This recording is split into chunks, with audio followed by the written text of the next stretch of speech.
Hey, Ed. Pete, Kelly talked yesterday about Alex Petrangelo and maybe things people don't see, intangibles, making room for guys, breaking up plays. Was that kind of lost this year in perhaps the analytics or numbers people see to judge performance on him? You know what, Ed? I think, the sheer point production number, I think people focused on too much. I think his analytics were excellent. When you dug down below the actual stat line of goals, assists, points, his analytics were great. He was, quality, high danger shots, as many as he's had in the past. His defensive and offensive metrics were all really good compared to the previous year, even in St. Louis when he had, double the points. So, we knew there was a real good foundation to his game. He just, the pucks weren't going in, and you have years like that. But to his credit, he stuck with it. He didn't get frustrated, and he's come up huge here. Next question for Pete today goes to Justin Emerson, Las Vegas Sun. Hey, Justin. Hi, Pete. Kelly said yesterday that he thought that after the inaugural season that acquiring Mark Stone really changed the dynamic of the team moving forward. Obviously, you weren't here for that, but you were here when Petrangelo came in. So how much does it kind of change the locker room, the feel around the team when management goes out and gets a star player and adds it to the group? Yeah, well, first off, it shows you where management's focus is, and that's on winning immediately and quickly. And I think our owner has said that from day one. He was talking about the Stanley Cup, I think, the day they awarded him the franchise. So that's the type of environment you want to work in as a coach or a player, where there's one goal, and that's to win and win as quickly as possible. And let's do whatever we have to do in order to give ourselves that opportunity. And one great player, the addition of one great player like that to anybody's team makes a huge difference, or the subtraction of one great player. I was coaching New Jersey when Parise and Kovalchuk left in free agency. We went from a Stanley Cup finalist to missing the playoffs. I was in Florida when Jay Bouwmeester left in free agency at the height of his career, and we went from knocking on the door of the playoffs to non-existent. So, the right player and those type of players change the trajectory of your franchise. Next, we'll go to Ben Goetz from the Las Vegas Review-Journal. Hey, Ben. Hey, Pete. Just what was it like turning on the tape of someone not from the West Division and the team that you haven't actually played all year? Yeah. It was funny. As coaches, we still watch a lot of hockey and, obviously tuning into the Toronto series and stuff. So I had seen Montreal. It was funny when we presented to the players today because, I think in their downtime, they're not watching as much hockey as we are as coaches. So, for a lot of them, having not played them and a lot of them not having even seen them this year, it was definitely interesting to hear some of the responses. It just, such an abnormality that you wouldn't have tape on a team at some point during the year that you had played. And, we had to go back and, we're obviously looking at them playing other teams. They brought a new coach partway through the year, so you can't even use last year's tape against them, with any kind of substance. So it was interesting, but we'll work through it. Time for a few more today with Pete DeBoer. Next one goes to Gary Lawless, Vegas Golden Knights. Hey, Gary. Hey, Pete. Congratulations on getting to the semifinals, first of all. That's kind of the theme of the question here. The two Ryans have been your whole staff has dominated the semifinals over the last 4 years. Either the two Ryans have been there, or you and Steve have been there, or the four of you have been there together. Just a moment maybe to talk about about your staff and what they're good at. Yeah. It's interesting when I saw that stat. You don't even realize. I mean, you're so in the moment with the group you're with. You forget that you've been to this point a few years. What you do remember is not getting past this point. The years the 1 year we did in San Jose and New Jersey and got to the final. I'm sure Ryan and they still talk about the first year here where they pushed through the semi and got to the final.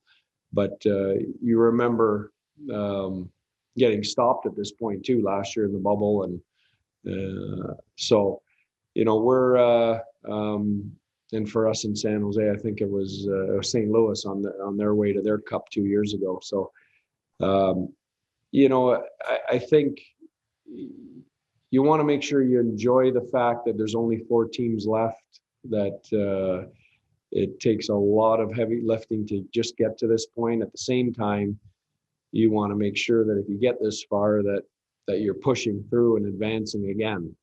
So that's a fine line you walk. I think as coaches, we don't get to reflect on successes really until later. You're in the day-to-day moment. We're working on Montreal. We're getting ready for what they're going to throw at us, and you don't really think about the successes or the failures of the past until after the season ends and you get a chance to do that. But excellent staff. Anytime you inherit guys, I inherited Ryan and Ryan. You never know, how that's going to mesh and gel, but it has. And I think our staff has done a great job, especially under the circumstances of the last 18 months. Next question for Pete goes to David Shane from the Las Vegas Review-Journal. Hey, David. Hi, Pete. Just briefly, is it safe to assume Alex Tuch and Brad McNabb were maintenance days today, not being out there? And then just more specifically with Montreal, what do they present maybe that's different than Colorado? And Kelly kind of compared them a little bit to Minnesota in terms of style of play, but certainly their stars are, set up differently in terms of where they are in the lineup. Yeah. Yes, on maintenance days for those two guys.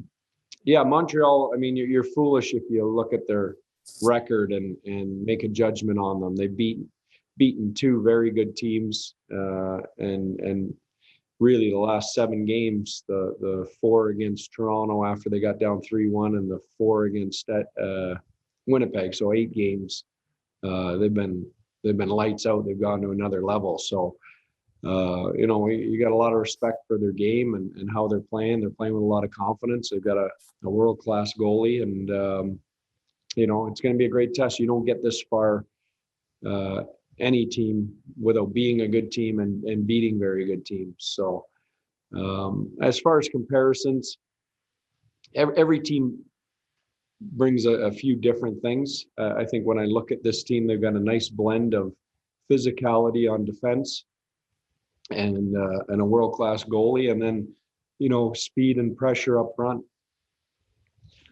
Excuse me. Take 3 more questions today for Pete. Next one goes to Jerry Beach with Forbes. Hey, Jared. Hey, Pete. I'm on the East Coast, so greetings from your old haunts. I'm on Long Island, and I have a 2-part question. I'll be quick. This is the first time since 1992 that 3 teams have made repeat trips to the Final Four. Are you surprised to hear that? And I have a follow-up. With what's gone on in the world in the last 18 months, I'm not surprised that we've got some firsts. I can tell you that it's not easy getting this far, and I don't know if the fact that we were in the bubble last year and no one was traveling to go as deep as we did, that maybe that was helpful, because the year after a long run is always tough because of what that takes out of you. That's the only thing I can think of. I'll take 2 final questions for Pete. Next one goes to Eric Engels, Sportsnet. Yeah, Eric. Hi, Pete. Fair or not, Max Pacioretty had a reputation, left Montreal with a reputation of not being able to perform to the height of his abilities in the playoffs. I think it's somewhat unfair because he didn't have quite the variety of scoring beside him that he has here in Vegas. How has he deconstructed that narrative with your team? Because it seems clear he has. Yeah, I mean, if you watch our team this year with Max Pacioretty out of the lineup for the first 6 games against Minnesota, there was long stretches where we struggled to score, and against a big, heavy, hard playoff team. Max jumps back in and for game 7 scores, and then we play the best team in the league on paper and in the standings in the second round, and he's a factor every night for us. So I think you grow and mature as a player, and you add layers to your game, and every year you have success, you want to build on that, and every year you don't, you want to learn from it. And I think the one thing about Max that I've been impressed with, he's a student of the game. He wants to get better, and he's not, because he's 32 years old, 33 years old. He's not. He wants to add things to his game in order to stay relevant. Final question today for Pete goes to Jean-Francois Chamon, Le Journal de Montréal. Hey, Jean-Francois. Hey guys, thank you. If you want to go easier, you can go with JF. I know French name might be tough, so JF will be good. Just a quick one, Pete. I'd like to ask you a quick question about Marc-André Fleury. The emotion, it can be a good thing, but it can also be hard. Do you think Marc-André, for him facing Montreal, where he's coming from, might be a tricky thing, or you think he's going to be driving to that fuel? You know what? I think, JF, that 10 years ago, it might have been tricky. A young goaltender, just getting into the league or early in his career, for sure that that situation could be overwhelming. I think you've got an experienced guy that's got multiple Stanley Cups, and he's been in these situations before. For me, that's not a concern. He's more than prepared to deal with all that. Thanks, Pete. Thank you.